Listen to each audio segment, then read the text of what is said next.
যে আমরা যে গরিব হয়ে গেছি তার প্রমাণ। মানে আগে হয়েছে 100-200 পিস ইলিশ মাছ কিনে পহেলা বৈশাখ করতাম।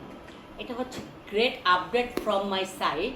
কারণ দেখেন এই মাছটা হচ্ছে প্রায় 7 কেজি, মানে 6 কেজি 400 গ্রাম, 500 টাকা কেজি কিনছি আমি নিজে। হ্যাঁ, অফিস থেকে আসার সময় কিনে নিয়ে আসছি। আগে হচ্ছে এই বড় বড় ইলিশ মাছ গিফট পাইতাম কার্টুনে কার্টুনে, এবং এই বড় বড় ইলিশ মাছ আমাদের পদ্মা থেকে আসতো। সেগুলি পহেলা বৈশাখে গত 15 ইয়ার্স মোস্ট প্রবাবলি মনে হয় যে 400-500 লোক আমার বাসায় খেত, মানে আমাদের এই সোসাইটির যত মানুষ আছে। আর এই চিংড়ি মাছটা 1200 টাকা কেজি নিচ্ছে। মানুষ খাবে কীভাবে বলেন? আমি নিজেই তো খাইতে পারি না। আমি সবসময় বলি যে এই একটা মাছ রান্না করবি, একটা টুকরা এই রান্না করবি। হিসাব করে যে চলবে, আল্লাপাক তাকে কখনো গরিব পারে না। আমার জামাই আমার বকা দেয় হিসাব করে চলে দেখে, বাট আমি হিসাব করে চলে জাহাঙ্গীর সাহেবকে এখানে আনছে, এটা কেউ বুঝে না। এটা মেয়েদের জন্য মেসেজ আমার পক্ষ থেকে। আর এই ডালটা কিনেছি হচ্ছে ওই যে এই মাছের মাথা দিয়ে মুড়ি ঘন্ট করবো, আমি নিজেই রান্না করবো, আপনারা দেখবেন, আপনাদেরকে দেখাবো, আপনাদেরকে নিয়ে রান্না করব।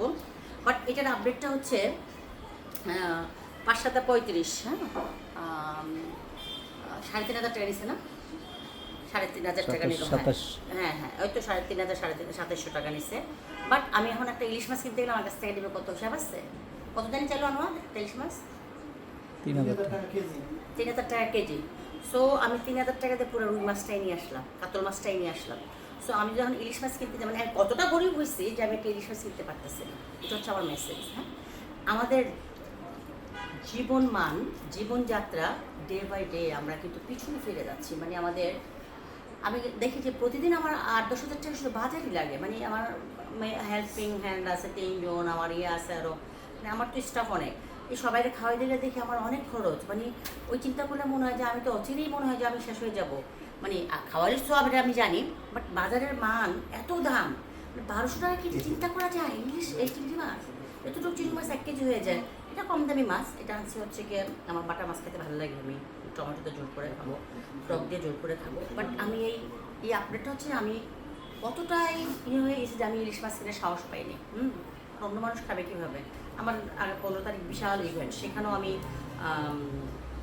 মানে এই টাইপের মাছই দিব, কারণ ইলিশ মাছ তো সম্ভব না। 3,000 টাকা কেজি ইলিশ মাছ কীভাবে সম্ভব বলেন? এটা সম্ভব?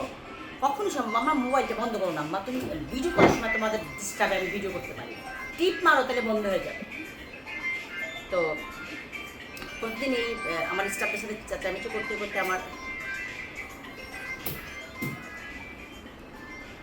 আমি বড় হবো একদিন, আমিও যখন চালাবো হয়তো আমার ছেলে মেয়েরে, আমরা বেশি চালাই। তো যাই হোক, এইটা হচ্ছে আজকের আপডেট। আপনারা পহেলা বৈশাখ সবাই ভালো মতো থাকেন, ইলিশ মাছ খান। আর যদি কাতল মাছ খেতে ইচ্ছে হয় তাহলে আমার বাসায় এসে খাবেন। আমি কাতল মাছ, চিংড়ি মাছ, মাছের মাথা দিয়ে মুড়ি ঘন্ট, 5-7 রকমের ভর্তা বানাবো। এটা হচ্ছে আমার কালকে বানাবো। অসুস্থ রোগী ঘরে জাহাঙ্গীর সাহেব শুয়ে আছেন, এগুলি করবো। যে আজ খাইতে ইচ্ছে সে চলে আসবেন। আমার পক্ষ থেকে আমার ভাই, বন্ধু বান্ধব, আমাদের জাহাঙ্গীর সাহেবের বন্ধু বান্ধব, আমাদের আত্মীয় স্বজন যারা, সবাইকে আমি ইনভাইট করলাম। আমার হাতে রান্না যদি খেতে চান, চিংড়ি মাছের ভুনা এবং এই মাছ পুরাটাই রান্না করবো কালকে। পুরা মাছ রান্না করবো, পুরা চিংড়ি মাছটা রান্না করবো। সো আপনারা আসতে পারেন, সবাই ভালো থাকবেন। টুকরা করবো না, মাছের বড় আস্তাই থাকবে, ছোটো করবো না। এটা খাইতে পারবেন আপনারা। ঠিক আছে, বাই।